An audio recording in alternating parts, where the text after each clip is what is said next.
El reposo de Dios.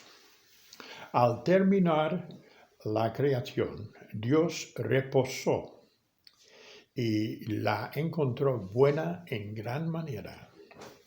Luego quiso compartir su satisfacción y gozo con su pueblo escogido, invitándoles a entrar en este reposo celebrándolo con él. Pero ellos estaban para fijarse en lo que hacían ellos, sin tener la fe en los sentimientos de él por lo que él había hecho. Así, la celebración se volvió en una carga y motivo de acusación unos a otros, un desprecio a la santidad de Dios que les amaba y que le provocó a decir: juré en mi ira, no entrarán en mi reposo. No se trataba de celebrar lo que hicieran ellos, sino lo que había hecho Dios. Pero nos ama y deja abierta la entrada en su reposo con fe en Él. Juzgó toda nuestra incredulidad y los pecados que resultan de ella en la muerte de su Hijo, hecho hombre para pagar el precio de nuestro pecado y pecados, para que gozásemos con Él en su reposo. Entera satisfacción y gozo en el Hijo y lo que hizo para salvarnos de la condenación que merecíamos. Por lo cual, por lo que hizo Jesús, Dios le exaltó hasta lo sumo y le dio un nombre sobre todo nombre, y toda lengua confiese que Jesucristo es el Señor, para gloria de Dios Padre. Esto es ahora el reposo y el gozo que hasta satisface el corazón de Dios y que quiere compartir con nosotros. ¡Qué gozo! Ahora espera la respuesta de todos y cada uno de nosotros. ¿Qué tenemos que dar? Quien lo acepta ahora con fe entra en su reposo, el disfrute eterno de conocer a Jesús.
Había pastores en la misma región que velaban y guardaban las vigilias de la noche sobre su rebaño. Y aquí se les presentó un ángel del Señor, y la gloria del Señor los rodeó de resplandor, y tuvieron gran temor. Pero el ángel les dijo: No temáis, porque aquí os doy nuevas de gran gozo, que será para todo el pueblo, que os ha nacido hoy en la ciudad de David un Salvador, que es Cristo el Señor. Esto os servirá de señal: hallaréis al niño envuelto en pañales, acostado en un pesebre. Y repentinamente apareció con el ángel una multitud de las huestes celestiales, que alababan a Dios y decían: Gloria a Dios en las alturas, y en la tierra paz, buena voluntad para con los hombres. Sucedió que cuando los ángeles se fueron de ellos al cielo, los pastores se dijeron unos a otros: Pasemos pues hasta Belén y veamos esto que ha sucedido y que el Señor nos ha manifestado. Vinieron pues apresuradamente y hallaron a María y a José y al niño acostado en el pesebre. Y volvieron los pastores glorificando y alabando a Dios por todas las cosas que habían oído y visto, como se les había dicho.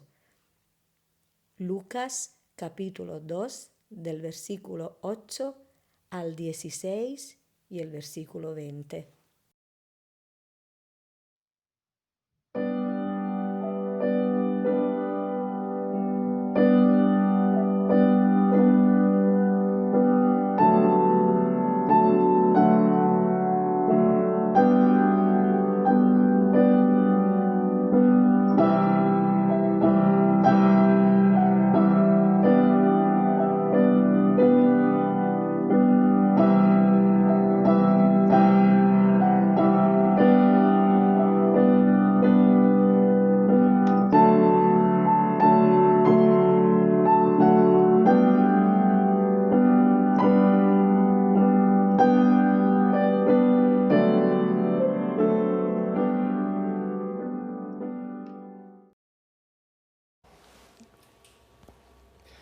En estos días supongo que se oirán estas canciones típicas de Navidad, el Adeste Fidelis, a Belén venid, vamos todos y cosas parecidas, Noche de Paz y muchas más.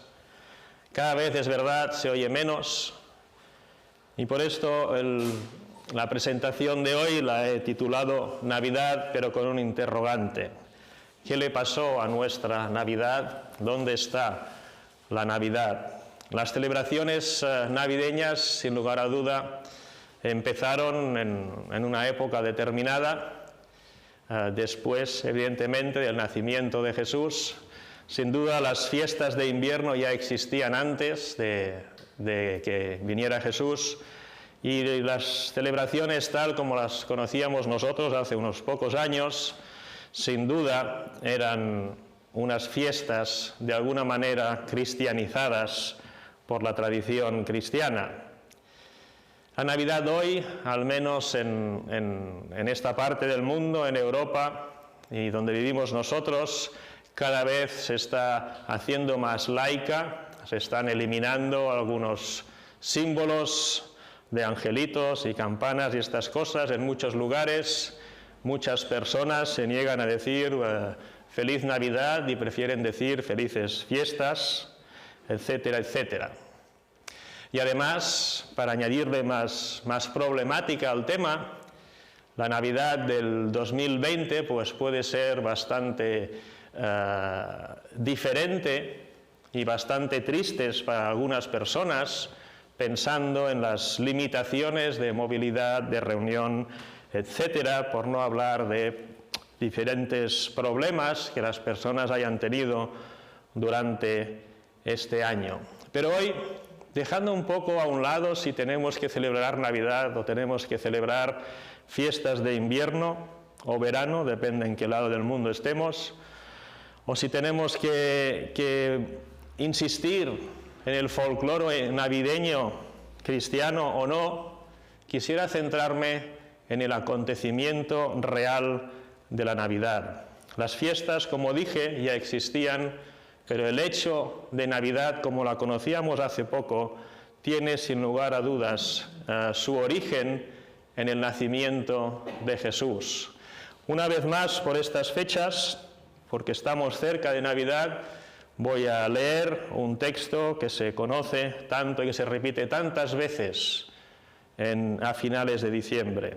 Está en Lucas, capítulo 2, del versículo 1 al 7. Aquí tenemos el verdadero inicio de lo que es la Navidad como Navidad, no como fiesta que ya existía, sino como celebración de un nacimiento que sin lugar a dudas no sabemos en qué época del año nació Jesús, pero así se celebró o se ha celebrado durante miles de años hasta hoy, 2020, en los contextos más o menos cristianos. Dice así el Evangelio de Lucas, capítulo 2, los primeros 7 versículos. Aconteció en aquellos días que se promulgó un edicto de parte de Augusto César que todo el mundo fuese empadronado. Este primer censo se hizo siendo Cirenio gobernador de Siria, e iban todos para ser empadronados, cada uno a su ciudad. Y José subió de Galilea, de la ciudad de Nazaret a Judea, a la ciudad de David, que se llama Belén, por cuanto era de la casa y familia de David, para ser empadronado con María, su mujer, desposada con él, la cual estaba encinta. Y aconteció que estando ellos allí, se cumplieron los días de su alumbramiento, y dio a luz a su hijo primogénito, y lo envolvió en pañales, y lo acostó en un pesebre, porque no había lugar para ellos en el mesón. Este es el acontecimiento inicial de las fiestas cristianas de Navidad. Lo hemos adornado, le hemos puesto luces, lo hemos hecho muy precioso, lo hemos hecho alegre, con cánticos, con pesebres, por así decirlo, con representaciones físicas, con adornos y, como hemos dicho, con muchos cánticos. Pero la realidad, el principio de todo ello, que sucedió hace aproximadamente 2020 años, es bastante duro. Un niño que no puede nacer en su casa porque por motivos, digamos, políticos o de leyes tiene que desplazarse fuera de su casa, está, digamos, refugiándose en un lugar donde no es el lugar hermoso, no es el lugar adecuado para un nacimiento. Nace en un pesebre donde estaban las bestias y no se espera que allí vivan las personas. No había lugar para ellos en el mesón. Me imagino a José, a María, a Jesús, y perdonad la similitud, ¿no?, como unos refugiados buscando un lugar donde poder dormir aquella noche, donde poder tener un hijo. Qué situación tan terrible, ¿verdad? También hoy se dan situaciones parecidas y creo que la humanidad no podemos permitirnos el lujo de que esto vaya pasando así.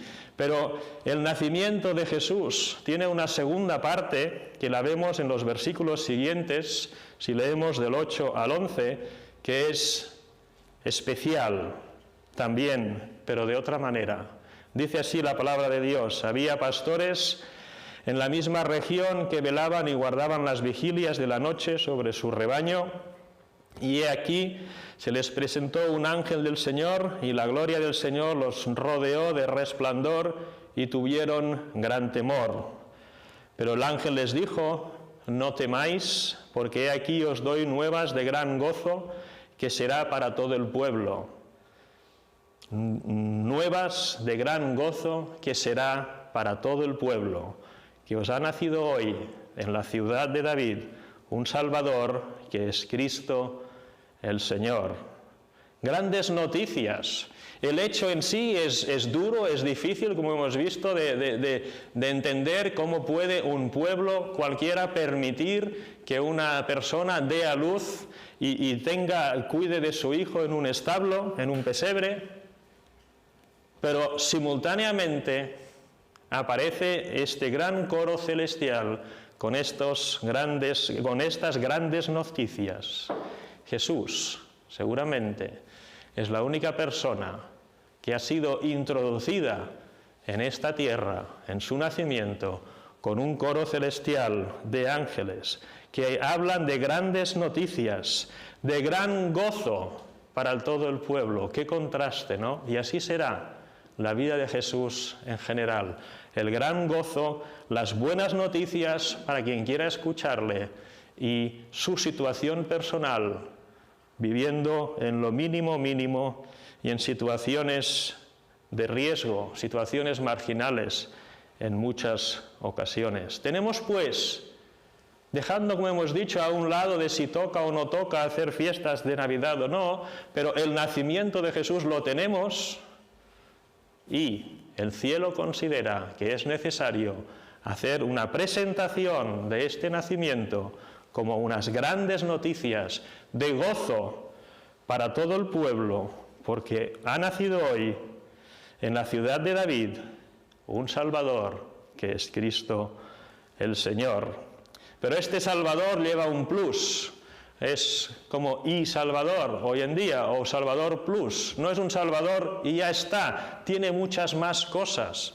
Los ángeles, yo supongo que por economía de comunicación, no podían alargarse explicando quién era Jesús, pero nosotros, si le dedicamos un poco más de tiempo, si leemos la palabra de Dios, si escuchamos predicaciones, si vemos los evangelios, si nos interesamos por el tema, veremos que no solo nació en la ciudad de David hace 2020 años un Salvador, sino que nació mucho más. Si leemos, por ejemplo, en Juan, veremos que es el Verbo de Dios, palabra que a nosotros nos viene por la traducción de Reina Valera, que significa palabra en latín, y por aquí nos llegó a nosotros. Es la palabra, es el mensaje, es el logos de Dios que estaba creando el universo en su momento y ahora nace en la tierra, hecho persona. Es tan grande, es tan majestuoso, es tan maravilloso que, como hemos dicho, los ángeles tienen que parar la situación y presentar a unas cuantas personas y decir: he aquí este nacimiento que parece lo más marginal y lo menos digno que se pueda dar en el mundo, es el principio de lo más precioso y maravilloso que le pueda suceder a la humanidad. Es el Verbo, es el Cristo. Esto lo dijeron los ángeles, esto no se olvidaron. Es aquel Mesías especial, profetizado y preparado por Dios mismo para liberar al pueblo de Israel, y se habla de él 400 años antes y 1000 años antes, e incluso se insinúa su existencia ya en Génesis. Pero es más, es un Salvador, es el Verbo de Dios, es el Cristo con un plus, como hemos dicho antes, es el Hijo del Hombre, es decir, es la perfección hecha hombre, es el único hombre perfecto de todos los que ha existido, y aquí hombre y mujer también se incluye, es la persona perfecta, la única persona perfecta, por lo cual una vez más en la historia de Jesús se abren los cielos y aparece una voz que dice: este es mi Hijo amado, en quien tengo mi contentamiento, este es mi Hijo amado, a él oíd. Este Salvador que nace, esta persona que nace y que ha dado tanto de sí para tantas Navidades y que ahora parece que lo vamos a sacar de la escena, no solo es un Salvador que da gozo al pueblo, es la palabra de Dios, es el Cristo, es el Hijo del Hombre y es también el Hijo de Dios. Y cuando hablamos de Juan, dice que Jesús es el Verbo, la palabra de Dios, equivale a lo mismo que encontramos en Hebreos capítulo 1, cuando dice que Dios, habiendo hablado tantas veces, de tantas maneras, en otro tiempo, a través de los profetas, etcétera, etcétera, ahora habla en el Hijo. Es decir, es literalmente la palabra de Dios hecha persona. Así pues, no nos engañemos cuando hablamos de Navidades. Podemos hablar de fiestas de invierno, de verano, lo que toque, pero si hablamos de Navidad, estamos hablando de un Salvador, de Dios mismo, hecho persona. Él mismo dice de sí: yo soy la resurrección, yo soy la vida. Él es la luz. Él actúa en esta tierra y la gente se queda maravillados cuando ven cómo de nada consigue alimentar a miles de personas con un poco de pan y un poco de pescado. Ven el poder suyo, cómo puede parar las olas y el viento y reprender al mar y decir: cálmate, y se calma. Y dicen: ¿quién es este que tiene poder sobre las olas, sobre el mar, sobre los vientos?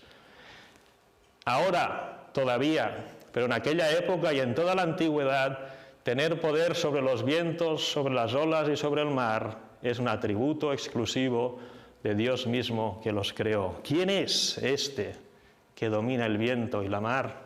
Es Dios mismo, hecho persona. Si seguimos leyendo su palabra, nos daremos cuenta que es el Creador. Parece imposible. Diremos: ¿cómo no? Esto se lo inventaron. Dicen algunos, ¿no?, que Jesús no creía en su divinidad, pero que después el liante del apóstol Pablo empezó a liarla y le hicieron Dios. No nos engañemos. Jesús dice: antes de Moisés yo soy. ¿Qué significa esto? Jesús es antes de Moisés. Jesús es el creador del universo y lo dice en su evangelio. Jesús dice que es el que estuvo vivo, que murió y el que vive para siempre, para no vivir nunca más. Jesús era consciente desde el primer día que Él era Dios, hecho persona. Hay un versículo, ¿no?, creo que es Filipenses o Efesios, uno de los dos, siempre los confundo, en que habla de que no tuvo su igualdad a Dios como cosa a que aferrarse. Este versículo, en una comisión de traducción de la Biblia, nos dio, pues creo que 2 días de trabajo. ¿Cómo traducir este concepto? Estaba claro que allí habla de su igualdad a Dios, como de su divinidad, su deidad, la plenitud de su deidad, como dice en otro lugar, Dios mismo. Literalmente el versículo dice algo así como: no consideró su igualdad a Dios como un premio especial, como unos despojos de una victoria, algo de lo que no pudiera prescindir. Y de aquí la expresión española, que no me desagrada en absoluto, es algo a lo que aferrarse. No, prefirió descender, no dijo: yo soy Dios, y estos niñatos, perdonad la expresión, los hombres y las mujeres, se portan mal, pues ya yo los he avisado, no me hacen caso, mala suerte. No, su igualdad a Dios no fue un estorbo para descender aquí, ser uno de nosotros, pero qué grande, qué gran hombre, qué gran Dios. Este Salvador, pues, que anuncian los ángeles de esa manera tan especial, que conmueve a estos pastores. Estaban allí tantos pastores espirituales esperando poder decidir con toda su vestimenta y toda su historia cuándo veían al Mesías y cuándo no. Y Dios escoge a otro tipo de pastores, personas que están, en este caso, en plena naturaleza, lejos tal vez de las convenciones sociales y tal vez enfrentándose a un calor extremo, a un frío extremo, no lo sé, pero allí, casi desnudos delante de Dios, y Dios escoja a estas personas para decir: aquí ha nacido alguien que no ha nacido jamás antes ni nacerá jamás después. Y esto fueron a contárselo, a ver a Jesús, se lo contaron y su madre dijo, es verdad lo que me habían prometido, es verdad lo que me había revelado Dios. Este hijo no es solo un Salvador, sino que es mucho más. Yo creo que el hecho de la Navidad, del nacimiento de Jesús y lo que significa Jesús, pone a prueba incluso nuestra fe. Me pregunto, ¿soy cristiano o no soy cristiano? ¿Soy cristiana o no soy cristiana? ¿Qué significa ser cristiano o ser cristiana? ¿Significa guardar el folclore de tantos siglos de cristianismo? Evidentemente que no. Cristiano y cristiana viene, si no me equivoco, de la palabra Cristo, es Jesús, es esta persona que nació de una forma tan especial, desde el punto de vista humano, en unas situaciones terribles y patéticas, desde el punto de vista celestial, en unas situaciones maravillosas de marketing celestial.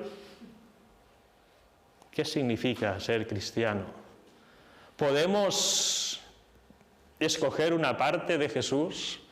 ¿Podemos celebrar su nacimiento en un pesebre, pero dejar a un lado todo lo demás que hemos dicho de Él? Hemos dicho de Él tantísimas cosas. Es la palabra de Dios, es el Cristo, es el Hijo del Hombre, es el Hijo de Dios, es el mensaje de Dios, es la resurrección y la vida, la luz, el agua que satisface eternamente. Tiene poder sobre los elementos, es el Creador, es igual a Dios y es Dios mismo, hecho hombre, por mucho que nos cueste entender esto. A veces pensamos que tenemos que entender todo lo que concierne a Dios, pero es obvio que nuestro entendimiento llega a unos límites humanos y Dios está por encima de ellos. Ser cristiano hoy no significa escoger una parte. No podemos decir creo solo que nació y que fue una persona maravillosa y que tuvo una gran influencia y que tenía una idea muy avanzada para su época. Esto no vale.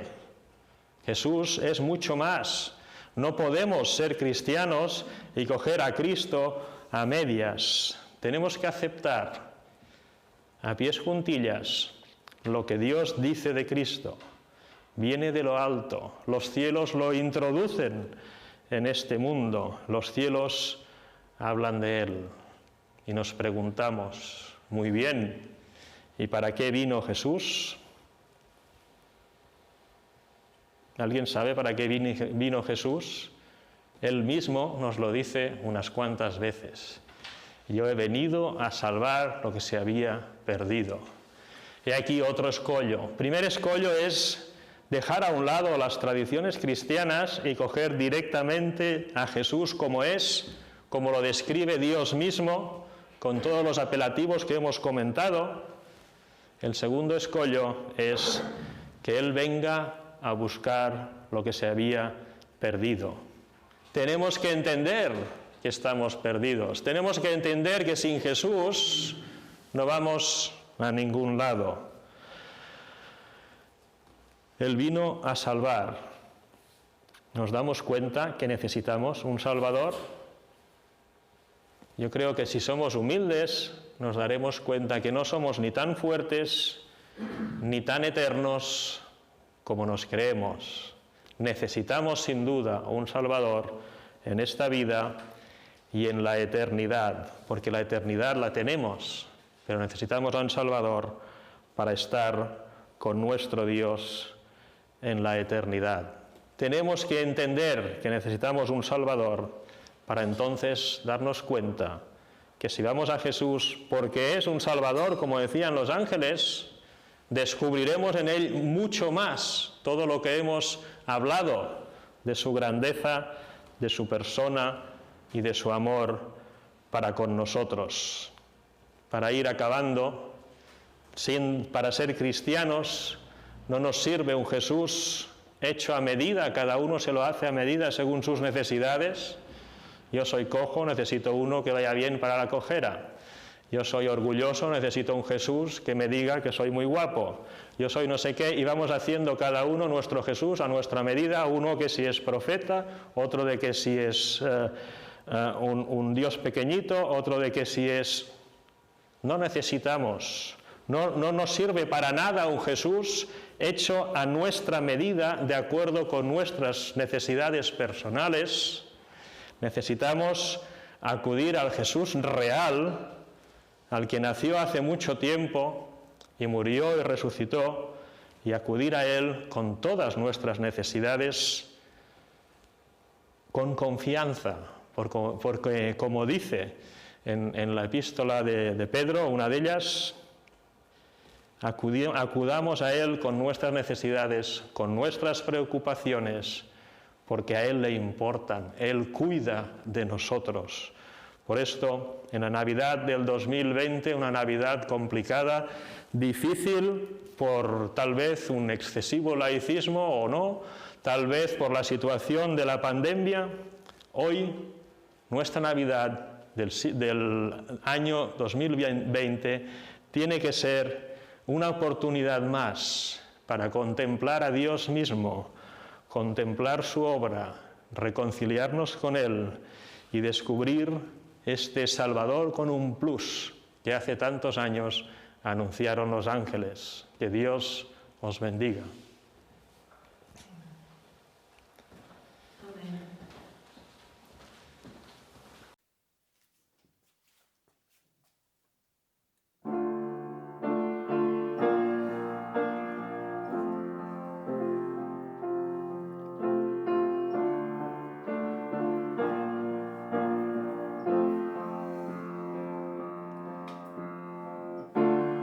Nuestros corazones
humilitat, petit pètal delicat, flonjo i blegadís, és sovint ventada en ratxes robustes, però es gronxa amb modèstia fixada a la tija, a la flor. I si a terra, despresa, escampa color, ple d'amor, en insòlita, senzilla explosió.